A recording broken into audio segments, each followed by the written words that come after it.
Hey, welcome to this section on Adobe Lightroom CC. By the time you're done with this section, you'll know what Adobe Lightroom CC is, when to use it, and how to use it to do things like import photos, edit photos, and export photos, so that you'll be capable doing whatever you want. Let's begin this lecture, which is a background on the differences between Adobe Lightroom CC and Adobe Lightroom Classic CC. By the time you're done with this lecture, you'll have the images that you need to work with this section on, and you'll also know the difference between Lightroom Classic and Lightroom CC. Let's jump right in.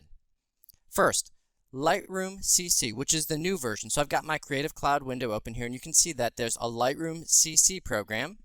And if I scroll down, Lightroom Classic CC. So the Lightroom now comes in two different flavors, if you will. Lightroom CC, and I know this could be a little confusing, so I'll do my best to try to explain this. Lightroom CC is Adobe's move to go cloud-based and mobile. So you can take a picture on your mobile, edit it on your mobile, upload to the cloud, and access it from anywhere. Now, if we go down to Lightroom Classic CC, which formerly was Lightroom CC, it's desktop-focused editing intended for photographers who are going to go work, bring their cameras back, download to a desktop, work on their desktop from their workflow, and then upload and move from there.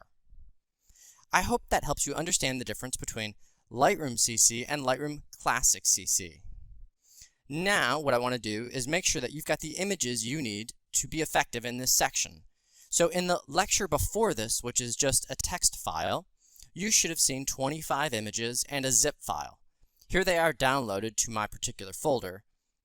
There are 25 images that we'll be using in this section, and a zip file that if you open it will have the exact same 25 images. I just want to make sure that if anybody had any issues with the zip file, they could download the images individually.